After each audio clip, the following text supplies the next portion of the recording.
This is an original work of cinematic mystery fiction. Names, characters, locations, and events are fictional. On October 14th, 1993, 30-year-old Lydia Rowan left her 7-year-old daughter with her older sister in Port Alder, Washington, and said she would be back before bedtime. By dawn, Lydia had vanished. Her blue hatchback was found at the intercity bus stop with a one-way ticket to Spokane tucked beneath the windshield wiper. Yet no driver remembered her boarding, and no bank, employer, or government record ever placed her anywhere after that night. Police eventually leaned toward a painful explanation. Overwhelmed by debt, a custody dispute, and the strain of raising a child alone, Lydia had run. 23 years later, her daughter Tessa found a hidden photograph placing Lydia outside a roadside motel during the hours police believed she was heading for the bus depot, with a familiar vehicle behind her. The picture did more than reopen a cold case. It proved that the story Tessa had been given about her mother had been built by someone close enough to know the truth. Tessa found the photograph while emptying her Aunt Gwen's house in October 2016. Gwen was moving into a smaller flat after surgery on her hip, and the old cedar house had to be cleared before the sale. Tessa had spent 2 weekends sorting kitchenware, tax papers, winter coats, and the boxes of schoolwork Gwen had saved from the years after Lydia disappeared. The last item in the upstairs hallway was a faded botanical print that had hung there for as long as Tessa could remember. When she lifted it from the nail, the brittle hanging wire snapped. The frame struck the floor hard enough to split one corner. A second sheet of cardboard slid from behind the print. Between the two backing boards lay a single color photograph. Tessa knew her mother at once. Lydia stood in profile beside a payphone outside the Blue Finch Motor Lodge, a low strip of rooms that had once sat near the Southern Freight Road. She wore the cream raincoat police had listed among the clothes missing from her closet. Her dark hair was pinned up, and one hand held a paper cup. She was not smiling. She was looking toward the motel office as if waiting for someone. Tessa sat on the hallway floor. The date printed on the photograph's white border was October 16th, 1993, 2 days after Lydia vanished. Tessa's pulse jumped, but she knew drugstore printers often stamped the day film was processed rather than the day a picture was taken. She searched the background instead. The motel marquee advertised the Port Alder Harvest Drive for Saturday the 16th, and a newspaper vending box showed the October 14th edition. Identifiable by a Ferry Fair headline, Tessa later checked in the library archive. The image had been taken on the evening Lydia disappeared, before the bus ticket was purchased. Someone had known exactly where she was. The image had remained hidden for more than 2 decades, beyond the reach of every investigator. Tessa turned the picture over. No writing, no lab envelope, only a brown crescent where moisture had stained one corner. Then she looked again at the background. Parked beyond the motel office was a mustard yellow station wagon with a black strip along the rear panel. Gwen had owned one exactly like it in 1993. Tessa remembered the cracked vinyl seats, the smell of peppermint gum, and the silver fish stickers she had pressed onto the back window herself. The sticker was visible in the photograph. Tessa called Gwen from the hallway. Her aunt answered on the 4th ring, irritated by the hour and by the pain medication that made her sleepy. "I found something behind the flower print," Tessa said. Silence replaced Gwen's irritation. Tessa described the motel, Lydia, the date, and the yellow wagon. For several seconds, she heard only Gwen breathing. Then Gwen said, very quietly, "Put it back where you found it." Tessa's hand tightened around the photograph. Why? Another silence. When Gwen spoke again, her voice had changed. It was no longer sleepy. It was afraid. Because that picture is the reason I never believed your mother got on that bus. Tessa stared at the silver fish sticker until the hallway seemed to tilt around her. For 23 years, Gwen had been the person who corrected rumors about Lydia, defended her memory, and insisted no one knew more. Tessa understood it was false. In the autumn before she disappeared, Lydia Rowan's life did not look like the life of someone preparing to abandon her child. She worked 4 mornings a week in the billing office of Seaward Medical Supply, a family-owned distributor near the harbor. On Fridays, she cleaned 2 houses for cash. The arrangement was exhausting, but it let her meet Tessa after school most afternoons. They lived in a narrow, rented duplex 3 streets from Gwen, close enough that Tessa could walk between the houses with permission. Lydia was funny when she was tired and impatient when she was frightened. She forgot library due dates, burned grilled cheese, and once shouted at Tessa for spilling orange juice on a stack of bills, then cried in the bathroom because the shouting had scared them both. Tessa's clearest memories were not of perfection. They were of repair. Lydia always came back into the room. The person who complicated everything was Tessa's father, Paul Danner. Paul and Lydia had never married. They had met at 21, separated before Tessa turned 3, and spent the next 4 years moving between uneasy truces and arguments about access to their daughter. Paul worked for Danner and Sons Asphalt, a company owned by his father and uncle. He could be charming in public and punishing in private, especially when Lydia made decisions without consulting him. By 1993, there was no formal custody order. Paul saw Tessa irregularly. Some visits were warm. Others ended with Lydia waiting beside the front window, long past the agreed return time. In September, Lydia began keeping the porch light on all night. She told Gwen that someone had been driving slowly past the duplex after dark. Twice, she found cigarette ash on the front step, even though she did not smoke. One evening, Tessa woke to the sound of Lydia speaking sharply through the chained front door. "You're not coming inside." A man's voice answered, low and indistinct. The next morning, Lydia said it had been Paul, that everything was fine.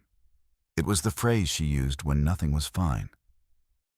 Earlier, Lydia reported Paul for kicking her door, then withdrew the complaint because she feared court proceedings she could not afford. What Gwen did not know then was that Lydia had started meeting with Denise Arlo, a legal advocate who volunteered twice a week at a women's resource center above a pharmacy on Cedar Avenue. Denise helped clients apply for protective orders, find temporary housing, and make safety plans before leaving volatile partners. Lydia met Denise 3 times. On October 12th, she opened a new bank account in her own name at a credit union across town and deposited $600, most of it saved in small amounts over months. On October 13th, she asked Seaward Medical Supply for 2 weeks of unpaid leave. She told her supervisor she had family business and might need to travel. She did not give notice. That distinction mattered later. On Thursday, October 14th, Lydia picked Tessa up from school and drove her to Gwen's house. She had packed Tessa's blue overnight bag with pajamas, socks, a toothbrush, and the stuffed rabbit Tessa usually refused to sleep without. She told Gwen she had an appointment and would collect Tessa before 9. At the door, Tessa complained because Lydia had promised they would finish a cardboard solar system for school. "We will," Lydia said. "Tomorrow, if not tonight." "Promise?" Lydia touched 2 fingers to Tessa's nose, their private gesture. "Promise." Gwen noticed a canvas holdall on the passenger floor of Lydia's car and asked where she was going. "To fix something," Lydia said. "What does that mean?" "It means I need one evening where nobody decides for me." Gwen heard anger in the answer. She would remember that anger for years. and use it as proof that Lydia had been reckless. At 6:18 p.m., Lydia withdrew $40 from a cash machine near Cedar Avenue. At 6:41, a clerk at a petrol station sold her coffee and identified her later from a photograph. After that, the official timeline dissolved into assumptions. Lydia did not return by 9. She did not call at 10. By midnight, Tessa was asleep in Gwen's bed, still wearing one sock because she had kicked the other somewhere under the blankets. Gwen sat in the kitchen with the telephone beside her. At 12:37 a.m., it rang once, then stopped. Gwen reported Lydia missing shortly after 8 the next morning. At first, Port Alder police treated the call cautiously. Lydia was an adult. There was no sign of forced entry at her duplex, and Gwen admitted her sister had spoken about needing space. An officer checked the hospital, the county jail, and the addresses of 2 friends. By noon, Lydia's supervisor confirmed she had not come to work. At 2:10 p.m., a patrol officer found Lydia's blue hatchback in the gravel overflow lot beside the Port Alder bus depot. The driver's door was locked. Her purse was gone, as were the canvas holdall and cream raincoat Gwen had described. The car contained no blood, broken glass, or obvious sign of struggle. On the dashboard lay a parking receipt issued at 11:24 the previous night. Beneath the passenger side wiper was a bus ticket for Spokane, purchased with cash at 11:07 p.m. That ticket shaped the case for years. The depot clerk remembered selling it to a woman in a light coat, but he could not confidently identify Lydia from photographs. He had served dozens of passengers during a delayed evening schedule. The driver of the 11:30 departure did not remember her either, and passenger manifests were incomplete because cash tickets did not require identification. Paul Danner arrived at the station before police asked him to. He said Gwen had called him that morning. He appeared angry, then frightened, then angry again when officers asked about his recent arguments with Lydia. He admitted that they had disagreed about Tessa, but denied threatening her.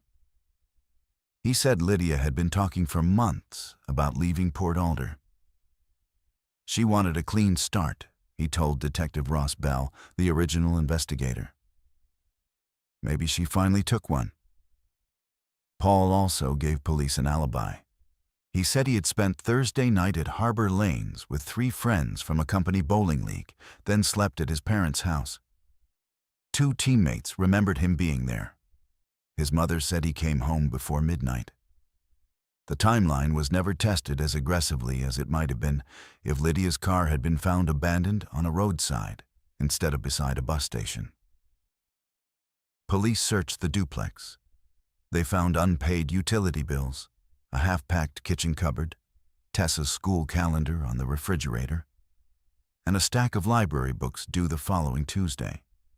Lydia had left several dresses, winter boots, family photographs, and her passport. Her birth certificate was missing. So were $600 from the new credit union account. A teller confirmed Lydia had withdrawn the money at 4:26 p.m. on October 14th. To detectives, the cash, the missing document, the holdall, and the ticket pointed in one direction. To Gwen, they felt wrong. Lydia had packed for something, yes, but she had also left medication she took every morning for migraines, and the folder containing Tessa's school and vaccination records. Tessa understood almost none of this. She understood only that adults began speaking in lowered voices when she entered rooms. For the first week, she slept at Gwen's house and kept her overnight bag zipped, because Lydia had promised to collect her. Each evening, Tessa placed the stuffed rabbit on the windowsill where headlights could find it. After 10 days, Gwen moved more of Tessa's clothes over. After a month, she stopped saying, "When your mother comes home," and started saying, "When we know more." Paul petitioned for temporary custody in November, then withdrew the request after Tessa became hysterical during an overnight visit. He continued seeing her sporadically, usually at his parents' house. The case remained open, but energy drained from it. There were reported sightings in Spokane, Boise, Sacramento, and once Vancouver, British Columbia. None survived scrutiny. Lydia's credit file went silent. Her social security number was never used for employment. No confirmed medical or tax record appeared. By the second anniversary, Detective Bell wrote that voluntary disappearance remained the most likely explanation. Gwen never publicly challenged him. She kept one fact to herself. On the night Lydia vanished, after Tessa fell asleep and before the telephone rang once at 12:37, Gwen had driven away from her house for nearly 2 hours. No police report mentioned that trip. Tessa would not learn about it. She would learn it decades later, when the photograph forced investigators to rebuild that night minute by minute. Tessa did not put the photograph back. She drove to Gwen's rented flat that same evening with the picture sealed inside a document sleeve from the moving supplies. Gwen opened the door with one hand on a walking cane and looked at the sleeve before she looked at Tessa. "I told you to leave it alone." "You told me my mother probably got on a bus." "I told you what the police believed." "No. You told me you believed it too." Gwen stepped aside. Her new flat was almost empty, except for 2 armchairs, a kettle, and stacks of unopened boxes. Tessa placed the photograph on the kitchen table between them. Under the brighter light, details sharpened. The blue finch sign was missing 2 letters. Lydia's paper cup carried the striped logo of a diner that had closed in the late 1990s. Behind her, the yellow station wagon sat angled toward the road. Tessa tapped the rear window. "My sticker." Gwen stared at it. "You were there." Gwen lowered herself into a chair with visible effort. "Yes." The word landed more heavily than any denial. "Who took the picture?" "I did." Tessa felt something inside her go still. Gwen explained that Lydia had called around 8:30 on October 14th and said she needed more time. She would not say where she was. Gwen, already angry about the hold-all in Lydia's car and frightened that Lydia might take Tessa without warning, began checking places Lydia sometimes went. "That makes no sense," Tessa said. "Why would you bring a camera?" "I didn't. It was in the car." Gwen had been using a disposable camera to photograph storm damage around her roof for an insurance claim. When she spotted Lydia's car near Cedar Avenue, she followed it south. According to Gwen, Lydia drove to the Blue Finch and parked near room 12. A woman Gwen did not recognize met her outside. The two spoke for several minutes. Gwen took the photograph from across the road because she wanted evidence that Lydia was secretly meeting someone. "Evidence for who?" "I didn't know. Me, maybe. Your father. A lawyer." Tessa pushed back from the table.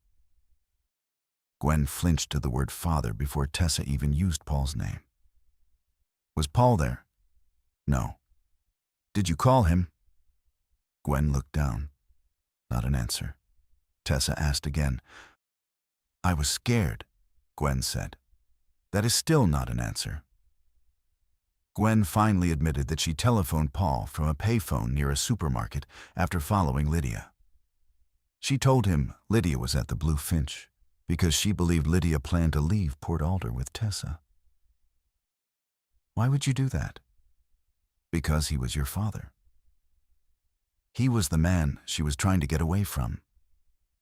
"I did not know that then." Tessa stood so abruptly the chair legs scraped the floor. Gwen insisted she had not understood the danger. Lydia had complained about Paul, but sisters complained about partners. Gwen had seen arguments, not violence. She believed Lydia was making an impulsive decision that would permanently separate Tessa from her father. What happened after you called him? I went home. Before or after you took this? Before midnight. I don't remember exactly. Tessa studied her. Gwen had always remembered dates. Birthdays, tax deadlines, school concerts, the day the water heater failed. Now, facing the one night that had defined their lives, she claimed uncertainty. Why hide the photograph? Gwen said she had developed the film 2 days later. By then, police were focused on the bus ticket, and she was ashamed that she had followed Lydia. She feared officers would blame her for interfering. So you hid proof she was alive? I hid a picture I didn't understand. Tessa slid the photograph back into its sleeve. Where was her car when you photographed her? Gwen's expression tightened. In the motel lot. Then how did it get to the bus station? Gwen said nothing. That silence decided Tessa's next move. The following morning, she carried the photograph into the Port Alder Police Department and asked for the cold case unit. Detective Imani Keene listened without interrupting. She was 42 and had spent 11 years reviewing disappearances that never fit their original theories. When Tessa finished, Imani studied the picture for a long time. Then she asked one question Gwen had not answered. Who knew the culvert behind the Blue Finch was being sealed that weekend? Tessa had not noticed the culvert. Imani enlarged the photograph on a scanner and turned the monitor toward her. Behind the motel office, almost hidden by Lydia's shoulder, 2 orange survey stakes stood beside a shallow concrete channel. One carried a strip of white tape. A dark rectangular opening was visible beneath the weeds. I grew up 3 blocks from here, Imani said. The Blue Finch was demolished when I was in college. That drainage line was buried long before then. Tessa looked at her. You think my mother is in it? I think photographs are better at preserving questions than answering them. Imani refused to promise a reopened homicide investigation on the strength of one image.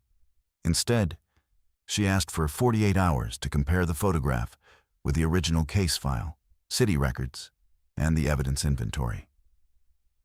The old file occupied 6 archive boxes. By the end of the first day, 3 things bothered her. First, the 1993 detective had recorded the bus ticket as evidence of intent, even though no witness placed Lydia on the bus. Second, the report said Lydia's car was believed to have reached the station before 11, but no one had established who parked it. Third, Gwen's original statement claimed she remained home all night with Tessa. The photograph contradicted that statement directly. Imani called Tessa back on Monday. This isn't enough to say what happened, she said. It is enough to say the original timeline is unreliable. She formally requested a cold case review. The first name they pursued was the unidentified woman outside the motel. The photograph showed only part of her face, but Tessa remembered Gwen saying Lydia had met someone. A 1993 notebook from Lydia's kitchen contained 3 entries marked D.A., each beside an address on Cedar Avenue. A city directory led Imani to Denise Arlo. Denise was 62 and living in Tacoma.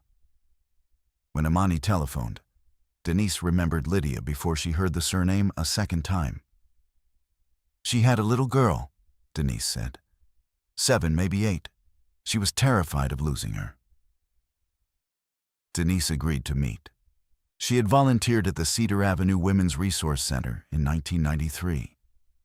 Records from that period were gone, but she remembered helping Lydia create what they then called an emergency departure plan. Lydia was not trying to abandon Tessa. She intended to leave Port Alder temporarily, obtain legal advice in another county, and file for a protective order where Paul had fewer family connections. Did she plan to go to Spokane? Imani asked. No. Did she buy a bus ticket? Not that I knew. Did you meet her at the Blue Finch? Denise's face changed. Yes. On October 14th, Denise had rented room 12 in cash using money from a private emergency fund. The motel was a meeting point. Lydia was supposed to stay there one night. Then Denise would drive her to a confidential apartment the next morning. Tessa would be collected from Gwen before they left. Tessa pressed her palm against the table. The phrase "before they left" mattered more than she expected.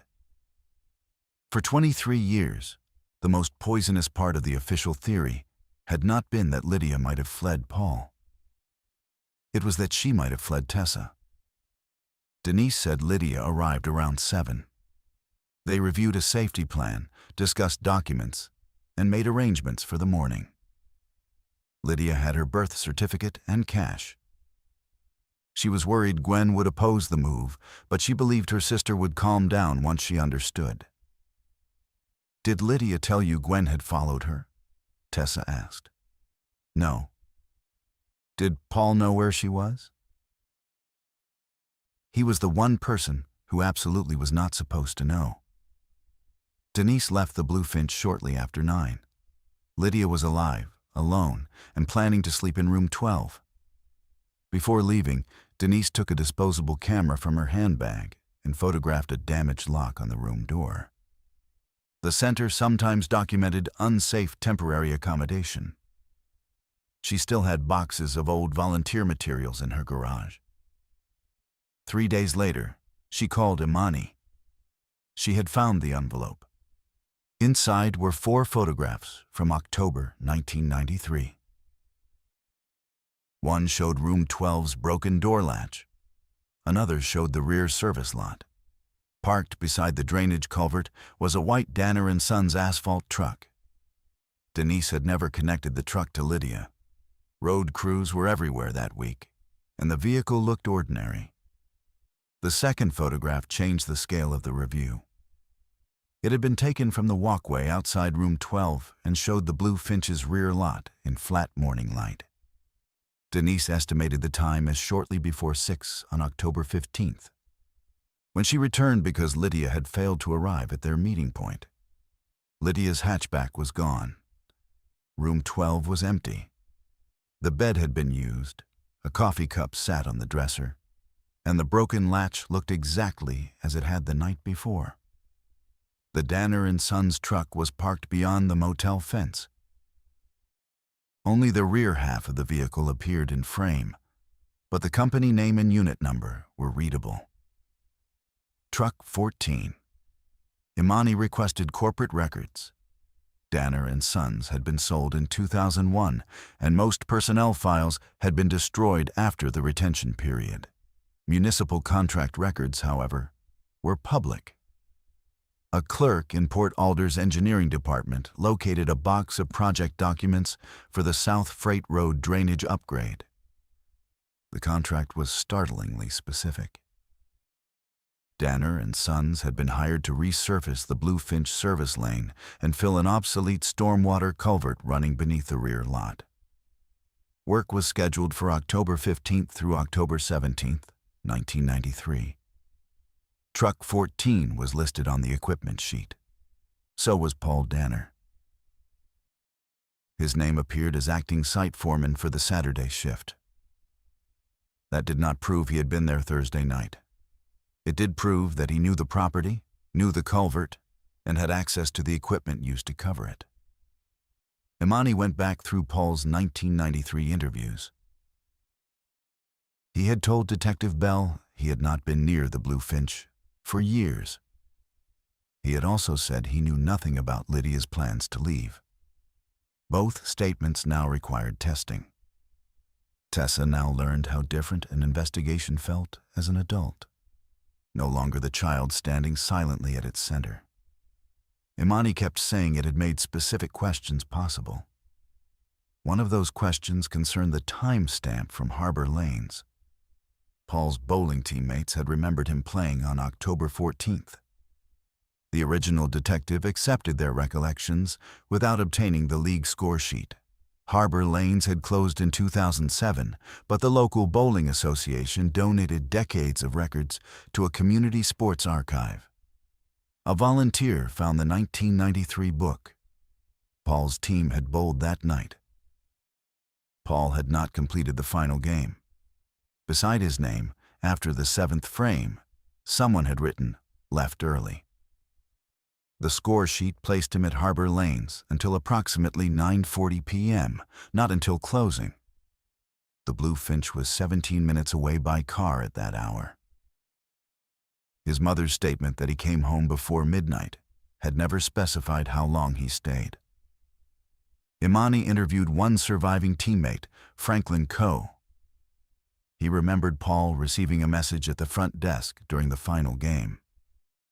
Back then, they announced calls over the speaker, Franklin said. He came back angry, not drunk angry, focused angry. Did he say who called? Franklin shook his head. He said he had family trouble. The phrase led Imani back to Gwen. Gwen refused a second interview without a solicitor. That refusal hurt Tessa more than she expected. Gwen had raised her from 7 years old.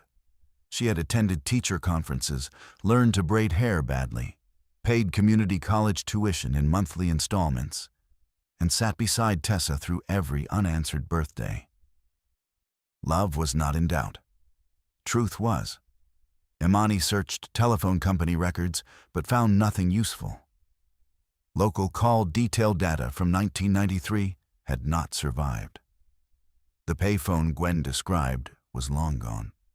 Then the engineering box produced another detail.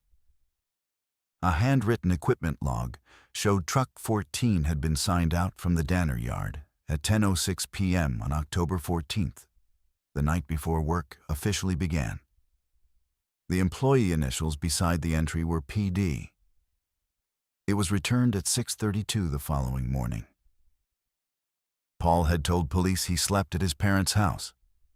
Imani placed copies of the photograph, the bowling sheet, and the truck log side by side. For the first time, the case contained a documented route. Gwen called Paul. Paul left the bowling alley. A company truck went out. Lydia was waiting in room 12. By morning, Lydia's car was at the bus depot. Paul's truck was behind the motel, and Lydia was gone. The remaining question was whether the culvert had merely been nearby, or whether it had been the reason Lydia never left Port Alder. The midpoint of the investigation arrived through something less dramatic than a body or confession. It came from a child's school folder. Tessa had kept almost nothing from second grade, but Gwen had. In one of the boxes from the Cedar house, Tessa found a yellow folder labeled Autumn 1993 in Gwen's neat handwriting. Inside were spelling tests, a permission slip, and the unfinished cardboard solar system instructions Lydia had promised to help complete. Folded behind them was a photocopy of Tessa's birth certificate. Across the top, in Lydia's handwriting, were 3 words: Kopi for Denise. The discovery confirmed what Denise had said. Lydia had prepared documents for Tessa as part of the departure plan. More importantly, the original case inventory listed Tessa's school and vaccination folder as still inside Lydia's duplex. Detectives had interpreted that as evidence Lydia left without her daughter. Now the meaning reversed. Lydia had not forgotten Tessa's records. She had made copies of what she needed and left the originals behind because she expected Gwen to require them temporarily. Imani found another reversal in Lydia's bank activity. The $600 police assumed she carried away had indeed been withdrawn. But Denise remembered Lydia dividing her escape money into 2 envelopes. One stayed with Lydia. The other, containing $400, was handed to Denise to cover the confidential apartment and travel. Denise had returned the unused money to the resource center after Lydia vanished. A surviving 1993 treasurer's ledger contained an entry for a $400 anonymous refund on October 20th. Lydia had disappeared with far less cash than the original file suggested. The theory of a planned solo escape began collapsing piece by piece. Tessa drove to Gwen's flat again. This time Gwen opened the door, but did not invite her inside. "I know she was taking me," Tessa said. "Denise confirmed it. Mom copied my birth certificate. She planned to pick me up in the morning." "I know." Tessa had prepared for denial. The admission left her without a rehearsed response. "You knew all these years?" "I understood later." "When?" Gwen looked toward the corridor behind Tessa as though a neighbor might be listening. "Not that night." Tessa asked why Gwen had called Paul. Gwen repeated that she believed Lydia was acting impulsively. Tessa did not let her retreat into generalities. "What did you tell him?" "That I saw her at the motel." "Anything else?" "I told him she had a bag. I told him I thought she was leaving." "Did you tell him about me?" Gwen's eyes filled, but Tessa felt no relief at seeing it. "I said you were at my house." That answer changed the danger of the night. Paul had not simply learned where Lydia was. He learned Lydia was alone. Tessa stepped back from the doorway. Gwen reached for her arm. Tessa moved out of reach. "I did not send him there to hurt her." "You sent him there knowing she didn't want him to find her." "I thought he would stop her." "From doing what?" "From taking you away." The words were quiet, but they exposed the old fracture between the sisters. Gwen had believed Lydia's fear was less important than the Paul's parental claim. She had placed herself between Lydia and escape, then spent 23 years helping Tessa live inside the consequences. Tessa asked the question she had avoided since finding the photograph. "Did you go back to the motel after you called him?" Gwen's mouth opened. No answer came. Tessa saw enough. She returned to Imani and said, "She went back." Imani did not ask how she knew. She prepared a formal interview request through Gwen's solicitor. Before it could be scheduled, another witness surfaced. His name was Leon Barrett. And in 1993, he had been 19 years old, newly hired by Danner and Sons. He had spent the morning of October 15th shoveling aggregate behind the Blue Finch. When shown Denise's photograph of Truck 14, Leon stared at it for almost a minute. Then he pointed to the rear wheel. "That tire was changed before our shift," he said. Imani asked why he remembered.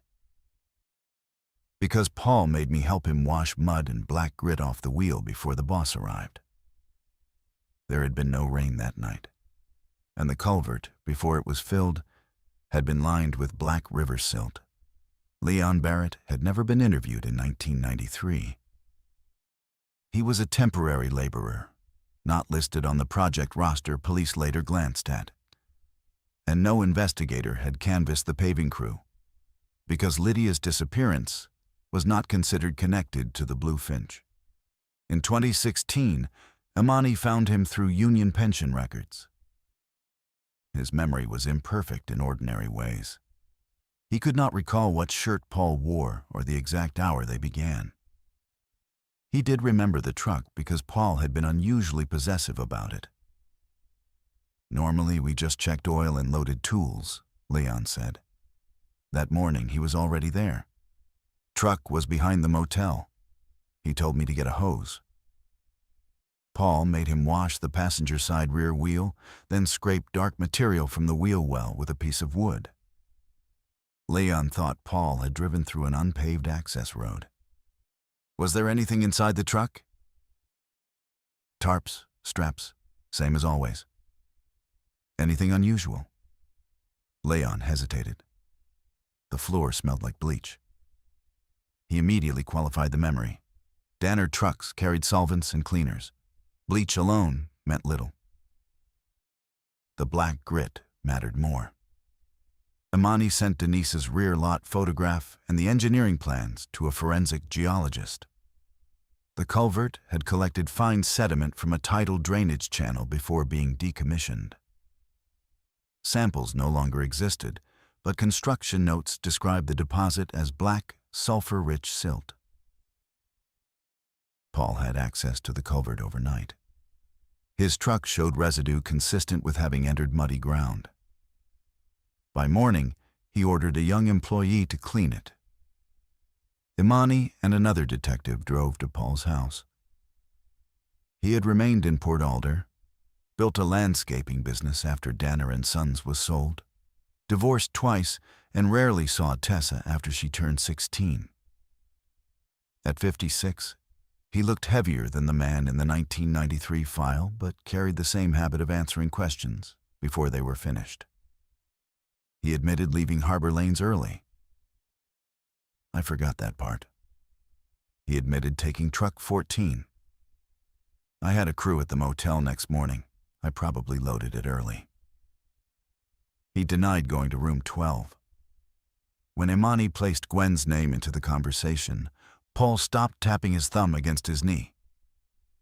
Gwen has always hated me. She called you that night? Did she? We have reason to believe she told you where Lydia was. Paul leaned back, then asked Gwen. We are. He smiled without warmth. Good. Imani showed him Denise's photograph of the truck. Paul studied it, then shrugged. That's a work site. Company truck at a work site. Mystery solved. Why did you tell police you had not been at the Bluefinch for years? I don't remember saying that. Imani slid over the transcript. Paul did not read it. The interview ended without an admission, but his lawyer contacted the department that afternoon and instructed police not to return without arranging counsel. 2 days later, Imani obtained access to the former motel property. The Bluefinch had been demolished in 2004 and replaced by a self-storage complex. The current owner knew nothing about the old drainage system. City drawings showed the motel's rear culvert had been filled with crushed aggregate and capped beneath an access lane, but its concrete lower channel had never been removed. Ground-penetrating radar could not identify human remains reliably through the layers, yet it could show disturbances and voids. The city agreed to close the lane for a survey. Tessa waited across the road with Denise while technicians moved equipment in slow, parallel lines over the pavement. The place looked nothing like Gwen's photograph. No motel office, no room 12, no payphone, only rows of metal storage doors and a chain-link fence. Denise kept looking at Tessa as if she wanted to apologize for surviving the night. You were trying to help her, Tessa said. I left her there. You gave her a way out. Not far enough. In late afternoon, Imani crossed the road. She did not say they had found Lydia. She said the radar had identified an irregular space inside the old concrete channel, roughly 6 feet beyond the point where plans showed the culvert should have been packed solid. Excavation would require a warrant and structural crew. Tessa looked through the fence at the strip of ordinary asphalt. For the first time since childhood, she was not wondering where her mother had gone. She was wondering how close Lydia had been all along. The warrant was signed on a Wednesday morning. Excavation began before sunrise because the storage complex could not remain closed indefinitely. Tessa was not allowed inside the work area. Imani had advised her not to come at all, but by 6:30 she was sitting in her car across the road with both hands around a coffee she never drank. Gwen did not know the search was happening. At 9:17, workers removed a section of asphalt and reached the aggregate placed in 1993. The material was compacted more densely than expected. Beneath it, The old concrete channel appeared exactly where the engineering drawing said it would. At 11:06, excavation stopped. Imani crossed the road alone. Tessa knew from her face. "They found bone," Imani said. "We don't know whose yet." Tessa looked at the storage buildings, then down at the coffee lid. She had imagined this possibility since Imani first mentioned the culvert. But imagination had preserved an escape hatch. A stranger's remains, animal bone, a mistake in the radar. The laboratory removed those exits gradually.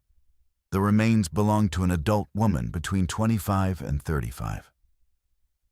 Dental restorations matched Lydia's 1991 dental chart. A healed fracture in the left radius matched an injury Lydia sustained in a bicycle accident at 17. Later, DNA comparison with Tessa supported the identification, but by then, neither Tessa nor Imani needed the genetic result to understand who had been under the service lane. Lydia Rowan had never left Port Alder. The excavation recovered more than bone.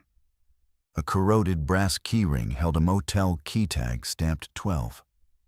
Fragments of cream-colored synthetic fabric were trapped beneath the remains. A small metal zipper pull matched the manufacturer used on the canvas holdall Gwen had described. Near the upper torso, technicians found several short lengths of flattened blue polypropylene fiber. The fiber was common industrial material used in cargo straps, marine rope, and construction tie-downs. It could not identify a killer. Its position mattered. The medical examiner found fractures around Lydia's hyoid and upper neck structures consistent with force applied to the throat.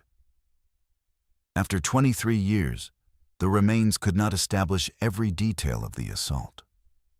But the findings were incompatible with a simple accidental death followed by concealment. The case was reclassified as a homicide. News spread through Port Alder by evening. Tessa ignored reporters and drove to the waterfront. She parked beside a public pier where Lydia used to buy chips for them on summer afternoons. For nearly an hour, she watched gulls cut across the gray water. She had expected identification to feel like certainty. Instead, it rearranged grief. As a child, Tessa had imagined Lydia living elsewhere, working in another city, changing her name, seeing a girl with dark hair in a supermarket, and thinking of the daughter she left behind.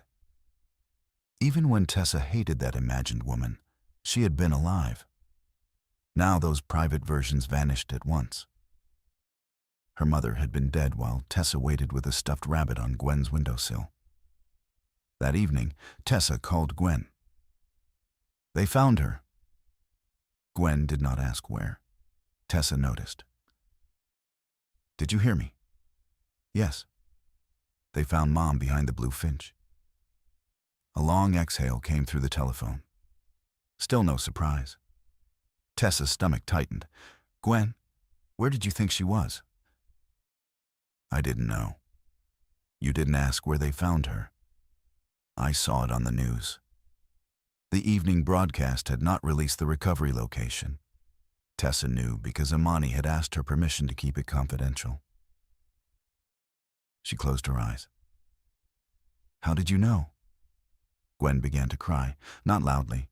Gwen almost never cried loudly. Tessa waited. "I need to talk to a lawyer," Gwen said. "You already have one." "I need to talk to her again." "Gwen, I'm sorry." "For what?" The line stayed open. Tessa could hear a clock ticking in Gwen's flat.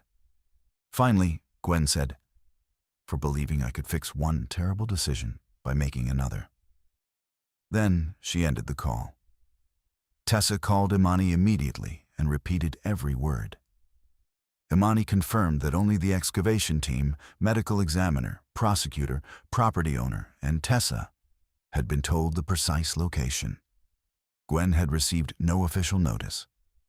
Unless someone else had broken confidentiality, Gwen's knowledge had come from 1993 and not from police. The next morning, Gwen's solicitor contacted Imani. Gwen was ready to give a full statement. Before Gwen's interview, Imani asked the forensic team to treat every recovered object as if Gwen might never speak. The blue fibers offered the most obvious connection to Danner and Sons, but also the weakest. Polypropylene tie-down webbing had been common on construction vehicles in the early 1990s. A prosecution could not rest on color and material alone. The motel key was stronger for location, not identity.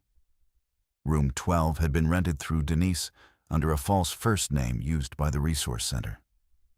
The motel's owner had died years earlier, and its registration books were gone. The truck records became crucial. Among the engineering documents was a weekly equipment report submitted to the city on October 18, 1993. Truck 14 was noted as having a damaged passenger door latch and one missing cargo strap. A repair invoice from the Danner yard showed the latch was replaced that same Monday. Leon Barrett remembered the broken latch. "He told us not to use the passenger door," Leon said. "Said somebody had yanked it too hard." The recovered fibers could not prove they came from that missing strap, but the combination narrowed the narrative. Paul had checked out a company truck shortly after Gwen telephoned him. The truck returned with black silt in the wheel well, a damaged door latch, and a missing tie-down. Lydia's remains were later found in the silt-lined culvert beside the work site, with blue polypropylene fibers near her neck and shoulders. Imani still needed more than a compelling sequence. She needed witnesses tested against records. Gwen's solicitor asked to postpone the interview by one day. During that delay, Paul called Tessa. She nearly ignored the unfamiliar number. His voice made her grip the phone. "Tess." He was the only person who still used the childhood shortening without permission. "Do not call me. Just listen for 30 seconds. No. Gwen is trying to put this on me." Tessa stood in her kitchen, looking through the window at nothing. Paul continued before she could hang up. "Your aunt followed Lydia.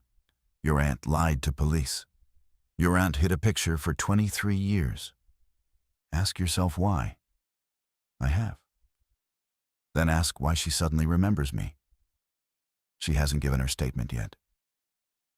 Silence. Tessa felt the shift immediately. The planned interview had not been public. "How do you know she's giving a statement?" Paul recovered quickly. "My lawyer talks to people." "Your lawyer shouldn't be talking to Gwen's." "I didn't say he was." Tessa ended the call and gave the number to Imani. The call itself proved little, but Paul had done what he had always done in the family. Turned attention toward the weakest person's guilt and treated that guilt as evidence of his innocence. Tessa refused to let Gwen's deception erase Paul's documented movements. She also refused to let Paul's possible guilt excuse Gwen. That distinction became harder at night. She found herself remembering pieces of childhood with Gwen. Packed lunches cut into triangles, cough medicine measured under the kitchen light. Gwen sitting on the carpet during thunderstorms because Tessa did not want to be alone. None of those memories disappeared because Gwen had lied. They changed shape. Love could be real and still coexist with cowardice. At the police department, Imani prepared 2 timelines on separate sheets. The first contained only facts established independently of Gwen. Lydia's meeting with Denise, Paul's early departure from bowling, Truck 14 leaving the yard, Lydia's car reaching the bus depot, the truck's morning location, the culvert work, and the recovered remains. The second listed Gwen's statements and contradictions. Imani did not want the first timeline contaminated by the second. At 10 o'clock the next morning, Gwen arrived with her solicitor. She looked smaller than Tessa remembered from childhood, not because of age, but because there was nowhere left for authority to hide. Tessa watched from behind one-way glass, then left the observation room. She did not want to see Gwen perform remorse for detectives. She wanted facts. Imani began with the photograph. "Tell me why you took it." Gwen folded her hands on the table. "Because I thought Lydia was stealing Tessa from the rest of us." "Then tell me what happened after you called Paul." Gwen stared at her hands. "I drove home," she said. Imani waited. Gwen shook her head. "No, that's the lie I've been telling since 1993. For the first time, she began again from the beginning. Gwen's story began at 9:46 p.m. on October 14th, 1993. She had followed Lydia to the Blue Finch, photographed her, then driven to the supermarket payphone. From there, she called Paul at Harbor Lanes and told him Lydia was in room 12. Paul asked one question. "Is Tessa with her?" Gwen said no. Paul told her to go home. She did, but she could not settle. Tessa was asleep upstairs. Gwen sat beside the kitchen telephone, replaying Lydia's face at the motel and the anger in Paul's voice. At approximately 10:40, she called a neighbor and asked her to stay with Tessa for an hour, claiming Lydia's car had broken down.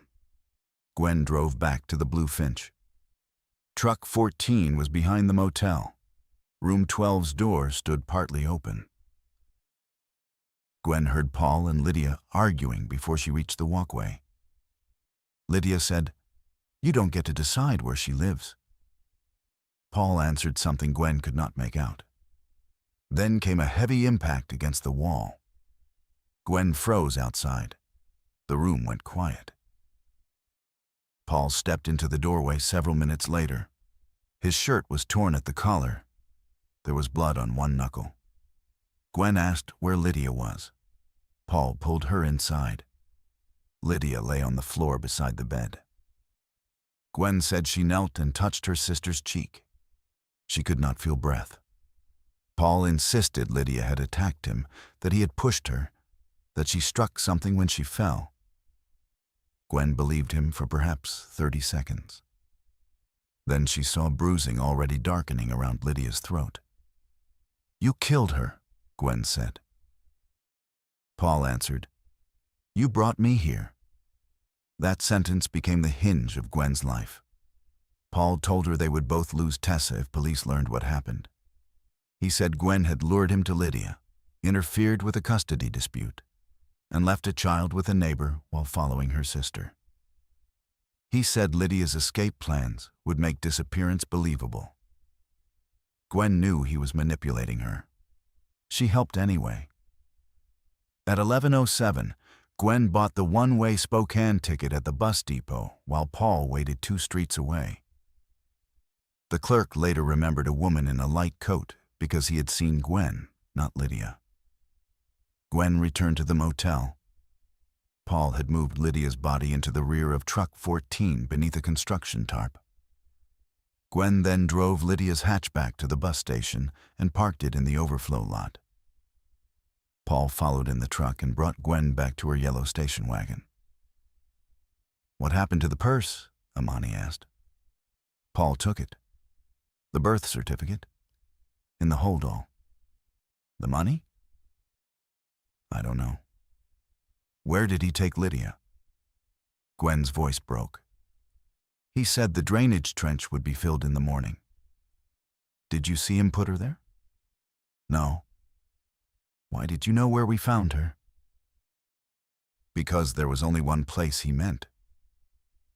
Gwen returned home shortly after midnight. The neighbor had left. Tessa remained asleep. At 12:37, the telephone rang once. Paul had told Gwen he would let it ring one time when everything was finished. The next morning, Gwen reported Lydia missing and lied from her first sentence. Imani asked about the hidden photograph. Gwen covered her face. She developed the disposable camera 2 days later. Most frames showed storm damage. Then Lydia appeared outside the Blue Finch, alive, holding coffee, not yet knowing Gwen had followed her. Gwen tried to tear the picture twice. She could not. Years later, she hid it behind the botanical print because Tessa had begun searching the house for old photographs of Lydia. Gwen feared the image would expose the motel, the wagon, and eventually her role. "Why keep it at all?" Imani asked. Gwen lowered her hands. "Because it was the last picture of my sister alive." "No," Imani said. "It was the last picture you knew existed." Gwen looked at her. Imani continued quietly. "And you chose your own safety over what it could tell her daughter." Gwen nodded. Outside the interview room, Tessa sat alone with the truth she had wanted for 23 years. It did not feel like relief. It felt like discovering that the person who raised her had also helped erase her mother. Every childhood answer Gwen had given now carried another meaning. Not ignorance, but a boundary around what she knew. Gwen's statement gave detectives a narrative. It did not give prosecutors permission to stop checking it. Imani spent the next 10 days trying to disprove her. The neighbor Gwen named, Dolores Sato, was 81 and living with her son in Olympia. She remembered being awakened late one October night in 1993 and sitting in Gwen's kitchen while Tessa slept upstairs. "I was annoyed," Dolores said. "Gwen said Lydia's car had trouble. She came back pale and wouldn't look at me." Dolores had never been interviewed because Gwen had never mentioned leaving the house. The bus ticket could not be traced to a buyer, but the clerk's original description helped. He had estimated the purchaser was between 30 and 40, with short or pinned hair, and had written "tan coat" in his notes. Gwen was 35 in 1993. Lydia was 30. The description fit either woman, which explained why it had once been treated as useless. After Gwen's admission, it became corroboration without becoming proof by itself. Paul's mother's old statement received similar scrutiny.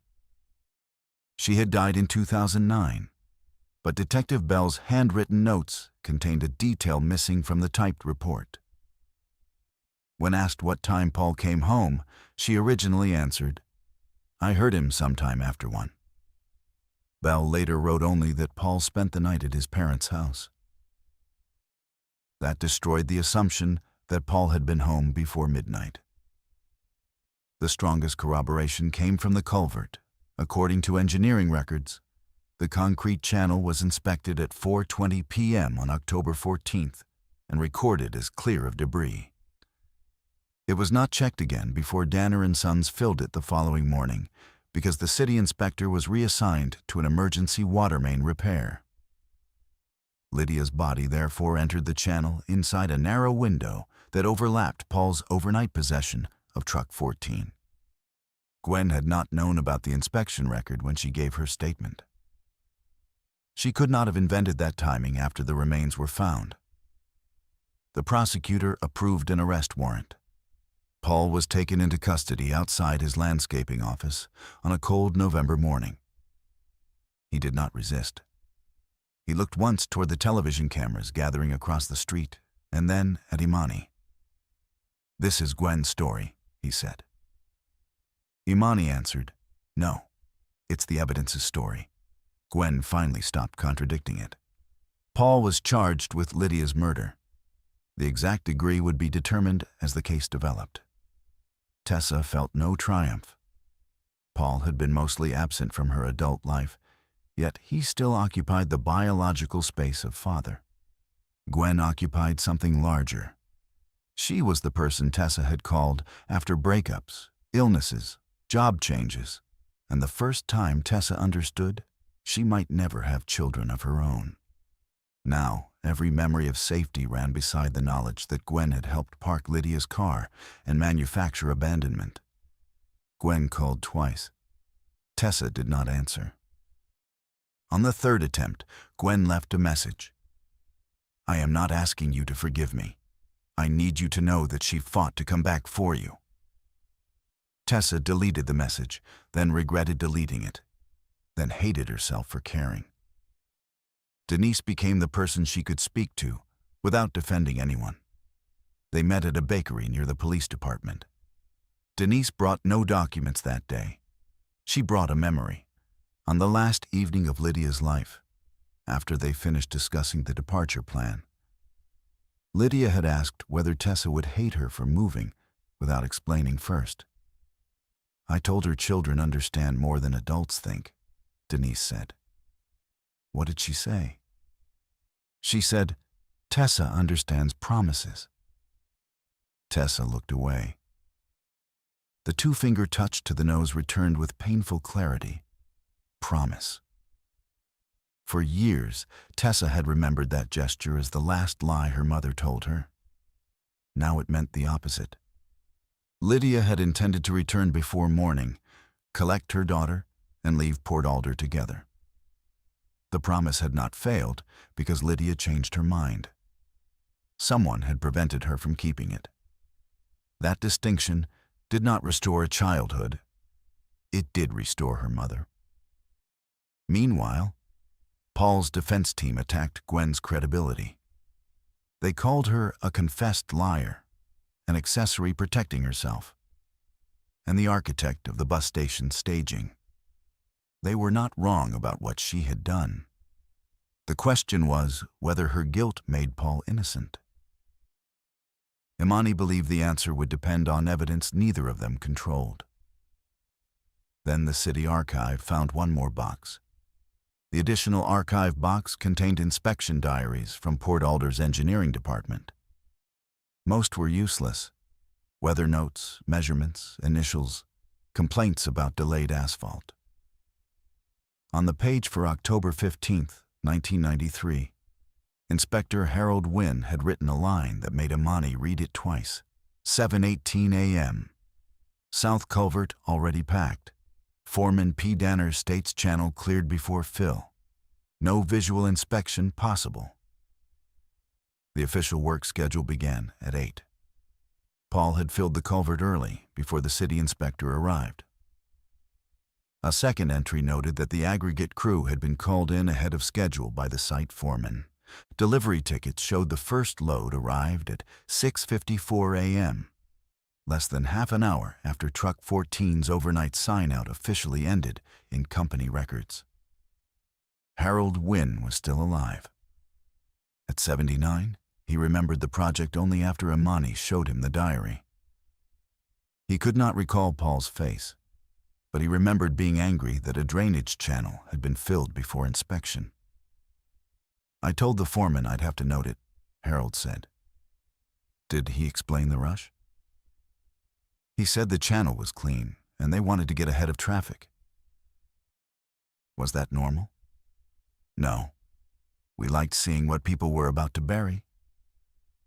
The sentence was painfully ordinary. That was what made it useful. When Paul's lawyers received the diary in discovery, his account shifted. Through counsel, Paul now admitted he had gone to the Blue Finch on October 14th. He claimed Gwen called him. He drove there to speak with Lydia, and the conversation lasted less than 20 minutes. Lydia, he said, was alive when he left. He denied entering room 12 beyond the doorway. He denied touching her. He said he had lied in 1993 because he feared being blamed for Lydia's disappearance and losing access to Tessa. The new story solved one problem for the defense and created several others. It placed Paul at the motel during the critical window. It explained why his bowling alibi had been exaggerated. It also confirmed the central piece of Gwen's statement that Paul had gone there after her call. What it could not explain was why he checked out Truck 14, why the truck needed cleaning, why he filled the culvert early, or why Lydia's body ended up inside it. Paul offered answers through his lawyers.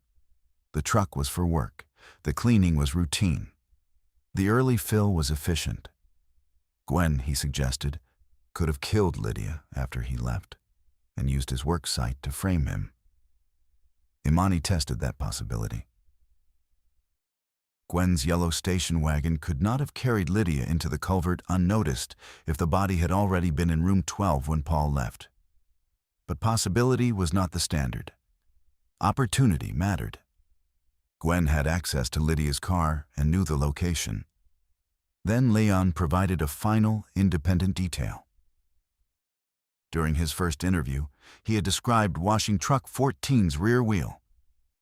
In a follow-up, Imani asked where the truck had been parked when he arrived before 7. At the mouth of the culvert, Leon said. Facing which way? Cab toward the motel, back end over the ditch. Was anyone else there? Paul. Was Gwen? No. Leon remembered Paul was alone because he'd complained that the rest of the crew was late. The prosecutor still refused to treat the case as easy. 23 years had erased surveillance, biological trace evidence, motel records, and many witnesses. The murder case would be circumstantial. But circumstantial did not mean speculative. The evidence formed a sequence with few empty spaces. Paul's departure from bowling, the truck checkout, Gwen's call, Paul's revised admission that he went to the motel, the truck at the culvert, the overnight damage, the early fill, the body, and the false story maintained for decades.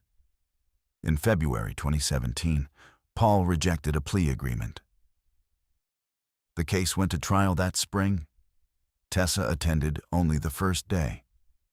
When Gwen entered the courtroom to testify, Tessa stood and walked out. She was willing to learn what happened to Lydia. She was not willing to make Gwen's suffering the center of it.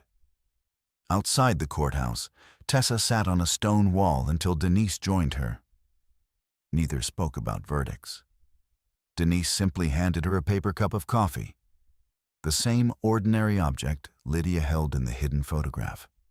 Tessa stared at it, then laughed once quietly at the cruel coincidence. The trial lasted 9 days.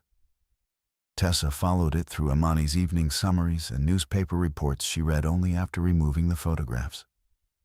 She learned enough to understand the shape of the prosecution without sitting through every attempt to turn Lydia into a woman responsible for provoking her own death.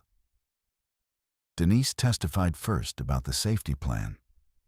She explained that Lydia intended to take Tessa, not abandon her, and that room 12 was temporary shelter. The defense suggested Lydia might have had other relationships or reasons to disappear. Denise answered each question with the same disciplined calm she had used in 1993. Her plan was to leave danger, she said, not her child. Leon described truck 14, the black grit, the bleach smell, and Paul ordering the culvert filled before the scheduled start. Harold Wynne authenticated his inspection diary. Then Gwen testified. For nearly 4 hours, she admitted everything she had spent 23 years hiding. She admitted following Lydia, calling Paul, returning to the motel, seeing Lydia on the floor, buying the bus ticket, parking Lydia's car, accepting Paul's one-ring signal after he disposed of the body. The defense attacked her relentlessly. You lied to police. Yes. You lied to your niece. Yes. You preserved a photograph, but concealed it. Yes. You helped manufacture evidence that Lydia left town. Yes. Yet now you expect this jury to trust you. Gwen looked toward the jurors. No, she said. I expect them to trust the parts that can be checked. That answer became the prosecution's final theme. They did not ask the jury to forgive Gwen. They asked jurors to compare her corrected statement with records created in 1993 before anyone knew a trial would happen. The bowling sheet, truck log, repair invoice, city contract, inspection diary, and Denise's photographs. Paul's lawyers argued there was no eyewitness to the killing and no forensic test that could place his hands on Lydia's throat. They proposed that Gwen's guilt gave her motive to redirect suspicion. They pointed out that construction fibers were common and that 23 years of memory could harden mistakes into certainty. The prosecution agreed on one point. There was no witness inside room 12 when Lydia died. Then the prosecutor walked through what happened immediately afterward. Paul possessed the truck. Paul returned it damaged and dirty. Paul controlled the early fill. Paul lied about the motel, then admitted going there, only after records placed him nearby. Lydia's body was concealed in the one work feature he personally ensured could not be inspected. The case was not built around a single perfect clue. It was built around converging facts. The jury deliberated for a day and a half. Tessa was at work when Imani called. She stepped into a stairwell. "Guilty," Imani said. Tessa sat on the concrete step. She did not ask whether Paul looked sorry. The judge later imposed a long prison sentence. Paul maintained that Gwen had framed him. He never offered an explanation for the culvert that accounted for the records. Gwen was not separately charged for the 1993 staging. Prosecutors cited the age of the conduct and charging limits. The public consequences arrived anyway. Her name appeared beside Paul's in every report. Friends stopped calling. Former neighbors left messages that alternated between pity and anger. Gwen sold the last of the Cedar House furniture and stayed inside her flat except for medical appointments. Tessa did not visit. In June, Lydia's remains were released to the family. The funeral home asked Tessa what service she wanted. She said none. There had already been 23 years of public absence. She did not want Lydia's return turned into another room where strangers explained what the loss meant. Instead, Tessa requested cremation and kept the urn unopened in a cupboard for nearly 2 months. She was not ready to decide what came next. One evening in August, a padded envelope arrived from Gwen. Inside was no letter.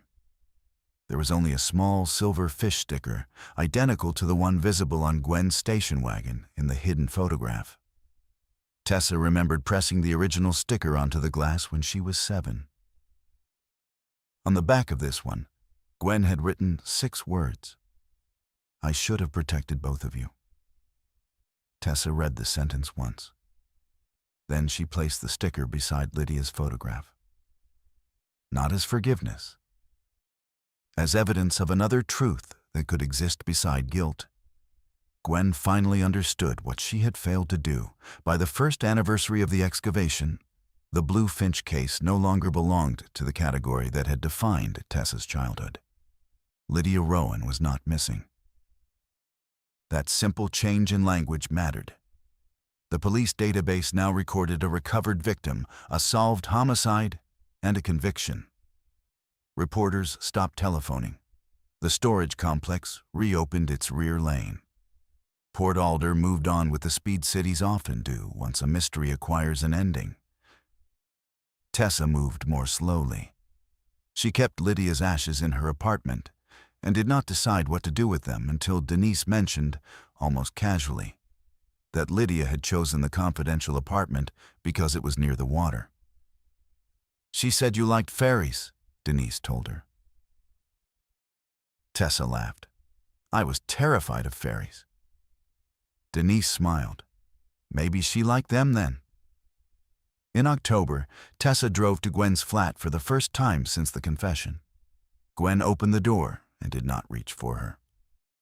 They sat across from each other at the same bare kitchen table where Tessa had placed the hidden photograph a year earlier. Gwen looked older. Tessa did not ask why she had lied. She understood why. Fear, shame, self-preservation, love distorted into control. None of those reasons changed what Gwen had done.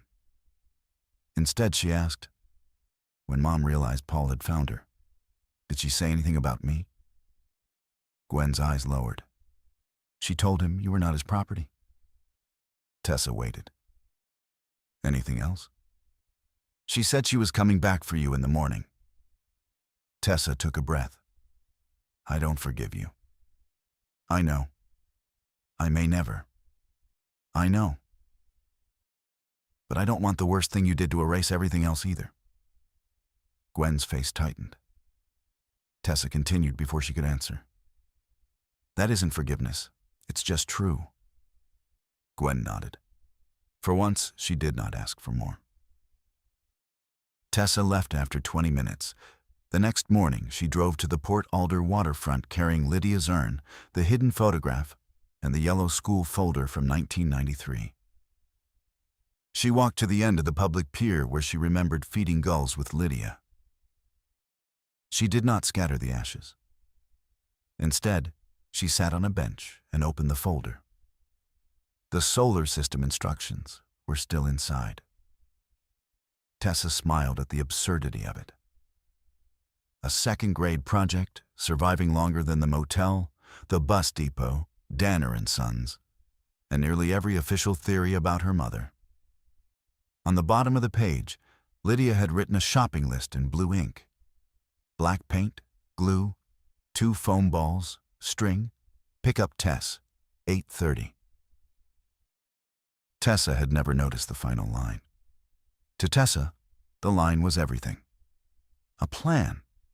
An ordinary, specific plan made by a mother who expected to return for her child. She touched 2 fingers to the paper. Then she allowed herself to look carefully at the photograph without searching the background. Lydia stood beside the payphone with her shoulders slightly hunched against the cold. Her paper cup was tilted in one hand. The cream coat was buttoned wrong at the bottom, something Tessa remembered her doing when she dressed in a hurry. She looked tired. She looked worried. She did not look like a symbol, a victim, or a woman disappearing into another life.